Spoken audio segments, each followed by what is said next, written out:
സുരേന്ദ്രൻ പേരുകളോടാണ് സുരേന്ദ്രന് പ്രശ്നമെങ്കിൽ, സുൽത്താൻ എന്ന പേരോടാണ് ദേഷ്യമെങ്കിൽ, യഥാർത്ഥത്തിൽ ഷാ എന്ന് പറഞ്ഞാൽ ലീഡർ എന്നാണ് അർത്ഥം. അത് പേർഷ്യനാണ്. അമിത്ഷായുടെ പേരാണ് ആദ്യം മാറ്റേണ്ടത്. അങ്ങനെയാണെങ്കിൽ എന്തേ അമിത്ഷായുടെ പേര് മാറ്റാത്തത്? അത് പേർഷ്യൻ നെയിമല്ലേ? പേരെന്നൊക്കെ പറയും. നമുക്കറിയാം, ഒരു ശുദ്ധ ഭാഷ എവിടെയില്ല. എല്ലാ ഭാഷകളും യഥാർത്ഥത്തിൽ വ്യത്യസ്ത ഭാഷകളുടെ ഒരു സങ്കലനമാണ് ഭാഷ എന്ന് പറയുന്നത്. യഥാർത്ഥത്തിൽ പേര് മാറ്റുന്നതിൻ്റെ പിന്നിലുള്ള താല്പര്യം വർഗീയമാണ്. കേരളത്തിൽ സുരേന്ദ്രൻ്റെ ഈ അടവൊന്നും ചിലവാൻ പോകുന്നില്ല. അതൊക്കെ ജനങ്ങൾ അറിയിക്കുന്ന അവജ്ഞയോടെ തള്ളിക്കളയും. അതൊക്കെ അദ്ദേഹത്തിന് ഒരു ദിവാസ്വപ്നമായിട്ട് അവസാനിക്കും. രാഹുൽ ഗാന്ധി ഭാരത് ജോഡോ യാത്രയൊക്കെ നടത്തിയപ്പോൾ ഞങ്ങൾ വിചാരിച്ചത് രാഹുൽ ഗാന്ധി കുറേ കൂടി അദ്ദേഹത്തിൻ്റെ മാറ്റം ഉണ്ടാകാൻ പോകുന്നു. അദ്ദേഹത്തിൻ്റെ കാഴ്ചപ്പാട്, അദ്ദേഹത്തിൻ്റെ മതേതര നിലപാടൊക്കെ കൂടുതൽ ദൃഢതരമാകും എന്നാണ് ഞങ്ങൾ പ്രതീക്ഷിച്ചത്. പക്ഷെ ഇപ്പോൾ ഒരു കാര്യം ഞങ്ങൾക്ക് മനസ്സിലായി. അദ്ദേഹത്തിന് ഒറ്റ ലക്ഷ്യം മാത്രമേ ഉള്ളൂ. എങ്ങനെയെങ്കിലും അടുത്ത 5 വർഷം ഒരു MP ആണ്. അതിനപ്പുറം ഒരു താല്പര്യവും അദ്ദേഹത്തിനില്ല എന്ന് വ്യക്തമാക്കുന്നതാണ് അദ്ദേഹത്തിൻ്റെ വയനാട്ടിലേക്കുള്ള ഈ വരവ്. യഥാർത്ഥത്തിൽ അദ്ദേഹം മത്സരിക്കേണ്ട ഇവിടെയല്ല, ഉത്തരേന്ത്യയിലാണ് അദ്ദേഹം മത്സരിക്കേണ്ടത്. കേരളത്തിൽ 20 സീറ്റിലും നമുക്കറിയാം BJPക്ക് എതിരായി വോട്ട് ചെയ്യുന്ന MP മാരെ ജയിച്ചു വരും. ആ കാര്യം ഉറപ്പാണ്. ഇവിടെ BJPക്ക് ഒരു സാധ്യതയില്ല. ഏത് നടൻ വന്ന് മത്സരിച്ചാലും ജനങ്ങൾ അവരെയൊക്കെ തള്ളിക്കളയും. 20 സീറ്റിലും നമുക്ക് ഇന്ത്യ മുന്നണിക്ക് വേണ്ടി കൈവെക്കുന്നവരെ മാത്രമേ കേരളം തിരഞ്ഞെടുക്കൂ. ഇതൊക്കെ എല്ലാവർക്കും അറിയാമെന്നിരിക്കെ രാഹുൽ ഗാന്ധി എന്തിനാണ് കേരളത്തിൽ വരുന്നത്? കാരണം അദ്ദേഹത്തിൻ്റെ ലക്ഷ്യം കേവലം ഒരു MP ആയി തിരഞ്ഞെടുക്കപ്പെടുക എന്നതിലേക്ക് ചുരുങ്ങിപ്പോയിരിക്കുന്നു എന്നുള്ളതാണ് വ്യക്തമാക്കുന്നത്. യഥാർത്ഥത്തിൽ ഇത് ദേശീയ തലത്തിൽ തന്നെ ഇന്ത്യ മുന്നണിക്ക് നൽകുന്ന നല്ല സന്ദേശമല്ല. തിരിച്ചു വരാൻ ശ്രമിക്കുന്ന കോൺഗ്രസിനെ സംബന്ധിച്ചിടത്തോളം ഈ തീരുമാനം കോൺഗ്രസിനെ ദേശീയ തലത്തിൽ അപ്രസക്തമാക്കും. അദ്ദേഹം നമ്മുടെ ഭരണഘടനയിലെ മതേതരത്വം പിച്ച് ചീന്തി. മാത്രമല്ല, അദ്ദേഹം രാമക്ഷേത്രത്തിൻ്റെ ഉദ്ഘാടനത്തിൽ മുഖ്യ കർമ്മിയായി മാറി. നിരവധിയായ ജനവിരുദ്ധമായ നിയമനിർമ്മാണങ്ങൾ അടിച്ചേൽപ്പിച്ചു. എന്നിട്ടും അദ്ദേഹത്തിന് ജയിക്കുമെന്ന് പ്രതീക്ഷയില്ല. 400 ഉരുവിടുന്നുണ്ടെങ്കിലും അദ്ദേഹം യഥാർത്ഥത്തിൽ തെരഞ്ഞെടുപ്പിൽ വളരെയധികം ഭയക്കുന്നു. അപ്പോൾ അതുകൊണ്ടാണ് അദ്ദേഹം ഇടയ്ക്കിടയ്ക്ക് ഇങ്ങോട്ടൊക്കെ വരുന്നത്. മോഡി ഒരു തവണയല്ല 100 തവണ വന്നാലും കേരളത്തിൻ്റെ മനസ്സിളക്കാൻ മോഡിക്ക് പറ്റില്ല. അത് മോഡിക്ക് ഇലക്ഷൻ റിസൾട്ട് വന്ന ബോധ്യം. അദ്ദേഹം മണിപ്പൂർ പോയില്ലല്ലോ. 200-ലധികം നിരപരാധികളെ കൊന്നു തള്ളിയില്ല. ഇവിടെ മണിപ്പൂരിലെ സ്ഥിതി എന്താണ്? ഇത്രയും ആളുകൾ കൊല്ലപ്പെട്ടിട്ടും കലാപത്തിന് ശമനമില്ലാത്ത മണിപ്പൂരിൽ ഒരു തവണ പോകാൻ ജനങ്ങൾ സ്വാന്തനമേകാൻ ഒരു പ്രധാനമന്ത്രി തയ്യാറാകേണ്ടതല്ലേ? അവിടെ പോകാൻ അദ്ദേഹത്തിന് സമയമില്ല. മോഡിയുടെ ഈ മാജിക്കോ അതുപോലെ തന്നെ മോഡിയുടെ വായ്ത്താരിയോ ഒന്നും ഇത്തവണ ദേശീയ തലത്തിൽ ജനങ്ങൾ വിചാരിച്ചാൻ പോകുന്നില്ല. അത് അവർക്കും ബുദ്ധിയായി കഴിഞ്ഞിട്ടുണ്ട്. ഏതായാലും RSSൽ തന്നെ 2 അഭിപ്രായങ്ങൾ ഉയർന്നു വരികയാണ്. മോഡിക്കെതിരെ RSSൽ ശക്തമായ ഭിന്നതയുണ്ട്. ഇത്തവണ മോഡി ഫാക്ടർ ഏശാൻ പോകുന്നില്ല. അതോടുകൂടി ഇന്ത്യൻ രാഷ്ട്രീയത്തിൽ മോഡിയും അപ്രത്യക്ഷവും. അല്ല, ആ പ്രഹസനം അവിടെ ഏശാൻ പോകുന്നില്ല. അദ്ദേഹത്തിൻ്റെ ധാരണ എന്താണെന്ന് വെച്ചാൽ, രഞ്ജീവ് പണിക്കരുടെ സ്ക്രിപ്റ്റ് വായിച്ച് സിനിമയിൽ അഭിനയിക്കുന്നത് പോലെയാണ് ഈ രാഷ്ട്രീയ പ്രവർത്തനം അദ്ദേഹം വിചാരിച്ചിരിക്കുന്നത്. തെരഞ്ഞെടുപ്പ് കഴിയുമ്പോൾ അദ്ദേഹത്തിന് ബോധ്യവും സിനിമയല്ല രാഷ്ട്രീയം, അത് ജനങ്ങളുമായി ബന്ധപ്പെട്ടൊരു മേഖലയാണ്. അതുകൊണ്ട് ഇതൊന്നും ജനങ്ങൾ ഏശാൻ പോകുന്നില്ല. ഇപ്പോൾ ഈസ്റ്ററിന് അവധി വേണ്ടെന്ന് വെച്ചല്ലോ ആദ്യം മണിപ്പൂർ സർക്കാർ. പിന്നെ അത് വിവാദമായപ്പോഴാണ് അത് മാറ്റാൻ തീരുമാനിച്ചത്. അത് നമ്മുടെ രാജ്യത്തെ ന്യൂനപക്ഷങ്ങൾക്ക് ഒരു മുന്നറിയിപ്പാണ്. ഇപ്പോൾ സത്യദീപം അങ്കമാലി രൂപതയുടെ മുഖമാസികയാണല്ലോ. നമ്മുടെ രാജ്യത്ത് സമീപകാലത്ത് തകർക്കപ്പെട്ട പള്ളികളുടെ ഒരു ചിത്രം, ഭയാനകമായ അപകടപ്പെടുത്തുന്ന ഒരു ചിത്രം അതിൻ്റെ മുഖപ്രസംഗത്തിൽ വരികയുണ്ടായിട്ടുണ്ട്. നമ്മുടെ രാജ്യത്ത് ന്യൂനപക്ഷങ്ങൾ മുസ്ലിങ്ങൾ മാത്രമല്ല, കേരളത്തിന് വെളിയിൽ ന്യൂനപക്ഷങ്ങളെല്ലാം അരക്ഷിതാവസ്ഥയിലാണ്, ഭയചകിതരാണ്. അത് മനസ്സിലാക്കണം. അതുകൊണ്ട് എവിടെയെങ്കിലും പോയി ഒരു സ്വർണ്ണ കിരീടം സമർപ്പിച്ചതുകൊണ്ടോ അല്ലെങ്കിൽ നോമ്പ് തുറ സമയത്ത് അവിടെ പോയി നോമ്പ് കഞ്ഞി കുടിച്ചതുകൊണ്ടോ അദ്ദേഹത്തിൻ്റെ രാഷ്ട്രീയം, ആ രാഷ്ട്രീയത്തെ മറച്ചു വെക്കാൻ പറ്റില്ല. ഇതൊക്കെ ജനങ്ങൾ തിരിച്ചറിയുന്നുണ്ട്. തൃശ്ശൂരിലെ ജനങ്ങൾ അർഹിക്കുന്ന ഒരു പരാജയം അദ്ദേഹത്തിന് സമ്മാനിക്കും. അതോടുകൂടി അദ്ദേഹത്തിന് മനസ്സിലാവും കേരളം എന്താണെന്ന്. ദൂരദർശൻ എന്ന് പറഞ്ഞത് യഥാർത്ഥത്തിൽ ഒരു വർഗീയ ദർശനമായി മാറിയിരിക്കുകയാണ്. വിഷദർശനാണ്. വിഷം ചീറ്റുന്ന ഒന്നായി മാറിക്കഴിഞ്ഞിരിക്കുകയാണ്. BJPയുടെ ഒരു ചാനലായിട്ട് ദൂരദർശൻ അധപ്പതിച്ച് കഴിഞ്ഞിരിക്കും. നമ്മുടെ രാജ്യത്തെ സംവിധാനങ്ങളെ എങ്ങനെയാണ് BJP ദുരുപയോഗപ്പെടുന്നതിൻ്റെ ഏറ്റവും വലിയ ഉദാഹരണമാണിത്. പിന്നെ കേരള സ്റ്റോറി. യഥാർത്ഥത്തിൽ കേരള സ്റ്റോറി എന്ന സിനിമ എടുത്തതിൻ്റെ പിന്നിൽ കേരളത്തിൻ്റെ മതേതര സംസ്കാരത്തെ ദുർബലമാക്കുക എന്ന ഒരു വലിയ പദ്ധതി അതിൻ്റെ പിന്നിലുണ്ട്. ഹിഡൻ അജണ്ടയുണ്ട്. അത് മനസ്സിലാക്കാൻ ബന്ധപ്പെട്ടവർ കഴിയണം. കാരണം നമുക്കറിയാം എന്താണ് നമ്മുടെ രാജ്യത്ത് സംഭവിച്ചുകൊണ്ടിരിക്കുന്നത്. ഇപ്പോൾ ലവ് ജിഹാദ് നമ്മുടെ രാജ്യത്തില്ല എന്ന് പാർലമെൻറ്റിൽ 2020 മോഡി സർക്കാർ തന്നെ മറുപടി നൽകിയിട്ടുണ്ട്. അതിന് വിശ്വസനീയമായ ഒരു തെളിവും ഇതുവരെ ലഭിച്ചിട്ടില്ല.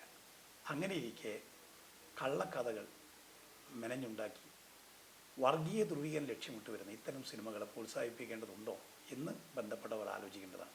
ഇത് നാളെ അവർക്ക് തന്നെ ഒരു തിരിച്ചടിയായി മാറും എന്ന് അവർ ചിന്തിക്കണം. എന്നാൽ തലശ്ശേരി രൂപത ആ കാര്യത്തിൽ മാതൃകാപരമായ തീരുമാനമെടുത്തിട്ടുണ്ട്. താമരശ്ശേരി രൂപത മാതൃകാപരമായ തീരുമാനമെടുത്തിട്ടുണ്ട്. അപ്പോൾ അതുകൊണ്ട് ആ വഴിയിൽ, വിവേകത്തിൻ്റെ വഴിയിൽ മറ്റുള്ളവർ വരുമെന്നാണ് ഞങ്ങൾ പ്രതീക്ഷിക്കുന്നത്. ഇതിൻ്റെ പിന്നിലുള്ള ഹിഡൻ അജണ്ട അവർക്ക് മനസ്സിലാക്കാൻ കഴിയും എന്ന് കരുതുന്നു. ഇപ്പം നമ്മുടെ നാട്ടിൽ ഒരാൾ ഒരു വീട്ടിൽ മോഷണം നടത്തി, മോഷ്ടിച്ചാലെ കണ്ടുപിടിച്ചു, തൊണ്ടി മുതലും കണ്ടെടുത്തു. അതിനുശേഷം കോടതി പറയുകയാണ് മോഷ്ടിച്ചത് തെറ്റാണ്, പക്ഷേ തൊണ്ടി മുതൽ മോഷ്ടാവിനുള്ളതാണെന്ന് പറഞ്ഞാൽ എങ്ങനെയിരിക്കും? അതുപോലെയാണ് പല വിധികളും എന്ന കാര്യത്തിൽ യാതൊരു സംശയവുമില്ല. ഇവിടെ ഇപ്പം നമുക്കറിയാം, ഇപ്പോൾ അമിത്ഷായുടെ പേരിൽ കൊലപാതക കേസുണ്ടായി, Prajapati case, fake encounter case, അദ്ദേഹം ജയിലിൽ കിടന്ന ആളാണ്. അതുപോലെ തന്നെ ഗുജറാത്ത് കലാപവുമായി ബന്ധപ്പെട്ട കേസ്, ഈ പല കേസുകളും തെളിവുകൾ തേഞ്ഞു മാഞ്ഞു പോയി. UPA സർക്കാരിൻ്റെ കാലത്ത് കോൺഗ്രസ് BJP ഒത്തുകളിയാണ്. അമിത്ഷായുടെ കേസ് എങ്ങനെയാണ് ആവിയായി പോയത്? മറുപടി പറയേണ്ടത് ചിദംബരമാണ്, കോൺഗ്രസ് നേതൃത്വമാണ്. അന്ന് ആഭ്യന്തര സഹമന്ത്രിയായിരുന്നു മുല്ലപ്പള്ളി രാമചന്ദ്രൻ. അപ്പോൾ കോൺഗ്രസ് BJP ഒത്തുകളിയുണ്ട്. റോബർട്ട് വധേരക്കെതിരെ കേസെടുത്തല്ലോ, ആ കേസ് എന്തായി? ആ കേസിന് അധികം ആയുസ്സുണ്ടായോ? എന്താ കാരണം? 170 കോടി കൊടുത്തു. അപ്പോൾ ഇതൊരു ഒത്തുകളിയാണ്. നമ്മുടെ രാജ്യത്ത് ജുഡീഷ്യറി ഒരു തിരിച്ചുപോക്ക് സംഭവിക്കുന്നുണ്ട്. കാരണം നമ്മുടെ രാജ്യത്തെ സംബന്ധിച്ചിടത്തോളം ഗവൺമെൻറ് അമിതാധികാര പ്രവണത കാണിക്കുമ്പോൾ സ്വാഭാവികമായും ജനങ്ങൾ നീതി പ്രതീക്ഷ അർപ്പിക്കുന്നത് യഥാർത്ഥത്തിൽ കോടതിയിലാണ്. കോടതി സമീപകാലത്തുണ്ടായിട്ടുള്ള കോടതിയുടെ വിധികൾ മതേതര ജനാധിപത്യ ഇന്ത്യയുടെ ഭാവിയെ സംബന്ധിച്ചിടത്തോളം ജനങ്ങളുടെ മനസ്സിൽ ഒരുപാട് ആശങ്കകൾ ഉയർത്തുന്നുണ്ട്. അല്ല, യഥാർത്ഥത്തിൽ ആകെ കേരളത്തിന് വേണ്ടി ഒരു അടിയന്തര പ്രമേയം കേന്ദ്ര ഗവൺമെൻറ് കേരളത്തിന് അർഹതപ്പെട്ടത് നിഷേധിച്ചപ്പോൾ കേരള അവഗണനയ്ക്കെതിരായിട്ട് ആദ്യമായിട്ട് പാർലമെൻറ്റ് എഴുന്നേറ്റെന്ന് സംസാരിച്ചത് ഈ കാലയളവിൽ TN പ്രതാപനാണ്. അദ്ദേഹത്തിന് ഇത്തവണ സീറ്റില്ല. ചുമരുവഴി എഴുതിയതാണ്, ആദ്യഘട്ട പ്രചരണം നടത്തിയതാണ്. പാതി വഴി വെച്ച് അദ്ദേഹത്തെ മാറ്റി അവിടെ മുരളീധരനെ പ്രതിഷ്ഠിച്ചിരിക്കുകയാണ്. പിന്നെ പാലക്കാട് MLA വടകരയിൽ വന്ന് മത്സരിക്കുന്നു. അദ്ദേഹം നല്ല തിരക്കഥ എഴുതി രംഗത്തിറങ്ങിയിരിക്കുകയാണ്. കാരണം അവിടുന്ന് വരുമ്പോൾ ഒരു യാത്രയപ്പ്, കെട്ടിപ്പിടുത്തം, പൊട്ടിക്കരച്ചൽ, ഇതൊന്നും വടകരയിൽ ഏശാൻ പോകുന്നില്ല. ഇത് കേരളമാണ്, ഇതൊരു കോളേജ് പൊളിറ്റിക്സ് അല്ല എന്ന കാര്യം അദ്ദേഹത്തിന് ഈ തെരഞ്ഞെടുപ്പ് റിസൾട്ട് വരുമ്പോൾ ബോധ്യമാവും. വടകരയിൽ ഇത്തവണ ശൈലജ ടീച്ചർ MP ആവും, അദ്ദേഹത്തിന് പാലക്കാട് MLA ആയിട്ട് തുടരും. അല്ല, കണ്ണൂരിൽ K. സുധാകരൻ മത്സരിക്കുന്ന എല്ലാ ഘട്ടത്തിലും BJPയുടെ വോട്ട് കുറയും. നിങ്ങളോട് എനിക്ക് പറയാനുള്ളൊരു കാര്യം, കേരളത്തിൽ കഴിഞ്ഞ ലോക്സഭാ തെരഞ്ഞെടുപ്പ് 2019 BJPക്ക് വോട്ട് കുറഞ്ഞ ഒറ്റ മണ്ഡലമേ ഉള്ളൂ, അത് കണ്ണൂർ മണ്ഡലമാണ്. അത് നിങ്ങളൊന്ന് പഠന വിഷയമാക്കേണ്ടതാണ്. ലോക്സഭാ തെരഞ്ഞെടുപ്പിൽ കേരളത്തിലെ ഒട്ടുമിക്ക ലോക്സഭാ മണ്ഡലങ്ങളിൽ നിയമസഭയേക്കാൾ വോട്ട് BJPക്ക് നേടുമ്പോൾ കണ്ണൂരിൽ നിയമസഭ കിട്ടിയ വോട്ടിനേക്കാൾ 19,000 വോട്ട് കുറവാണ് 2019. സുധാകരൻ്റെ ഒരു കൈ RSSകാരൻ്റെ ചുമലിലാണ്, മറ്റേ കൈ STPക്കാരുടെ ചുമലിലാണ്. ഒരേ സമയം ഈ രണ്ട് വർഗീയ ശക്തികളുമായി തരാതരം പോലെ ബന്ധം സ്ഥാപിക്കുന്ന ഒരാളാണ് ഈ കണ്ണൂരിലെ സ്ഥാനാർത്ഥി എന്ന് പറയുന്നത്. അദ്ദേഹത്തിന് RSSുമായിട്ട് അടുത്ത ബന്ധമുണ്ട്.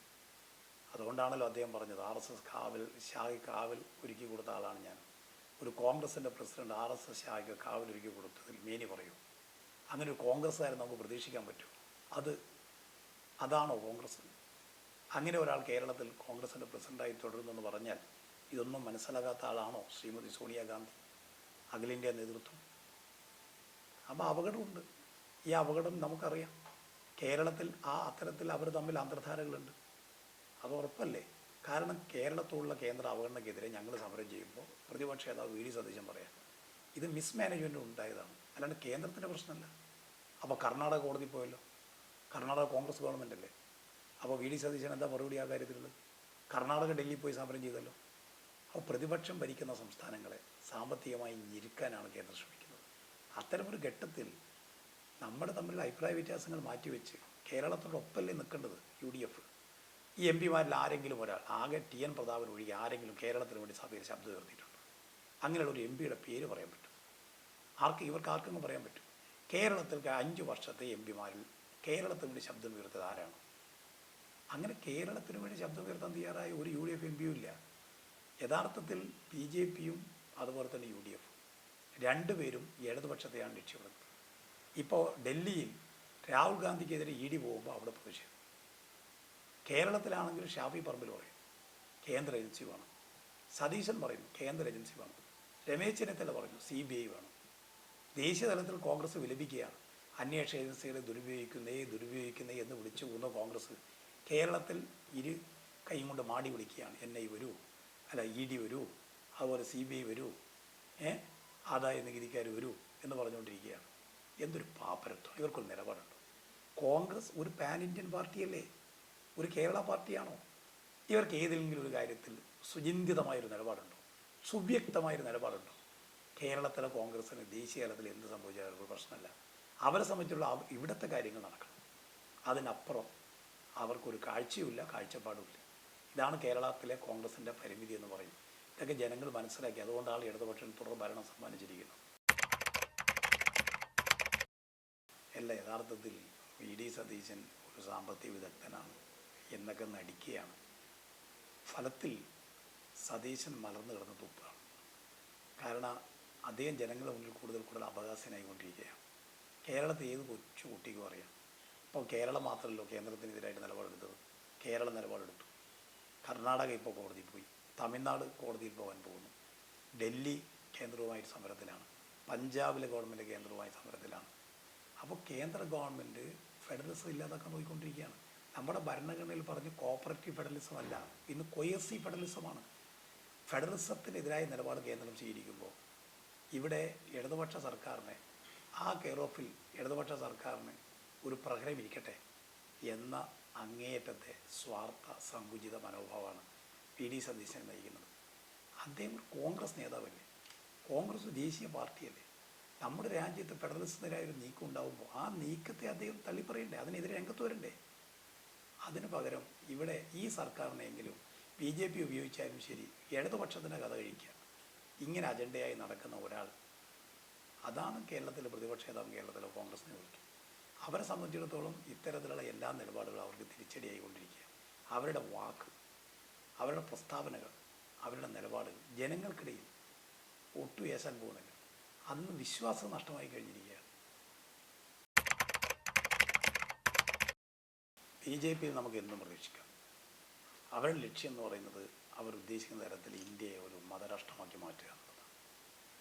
ഒരു ഫാസിസ്റ്റ് സംഘടനയുടെ നിയന്ത്രണത്തിലാണ് BJP, നരേന്ദ്രമോദി സർക്കാർ. നാളെ എന്തുണ്ടാവും എന്നിപ്പോൾ നമുക്ക് ഉറപ്പിച്ച് പറയാൻ പറ്റില്ല. രാജ്യത്തെ സംബന്ധിച്ചിടത്തോളം ഒട്ടേറെ ആശങ്കകൾ നിലനിൽക്കുന്നുണ്ട്. ആ ആശങ്കകൾ അനുദിനം കനപ്പെട്ട് വരികയാണ്.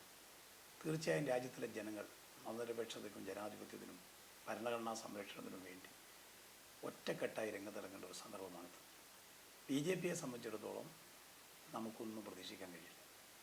എന്തും ചെയ്യും. അവർക്കൊന്നിനോടും ഒരു മമതയില്ല. ഭരണഘടനയോട് അവർക്ക് കൂറില്ല. അപ്പം നിങ്ങൾക്കെല്ലാം അറിയാമല്ലോ എന്തൊക്കെയാണ് അവർ ചെയ്തുകൊണ്ടിരിക്കുന്നത്. എല്ലാ സംവിധാനങ്ങളെയും അവരുടെ കൈപ്പിടിയിൽ ഒതുക്കിക്കൊണ്ടിരിക്കുകയല്ലേ. തങ്ങൾക്കെതിരെ നിൽക്കുന്ന ആരെയും അവർ സ്വതന്ത്രമായി പ്രവർത്തിക്കാൻ അനുവദിക്കില്ല.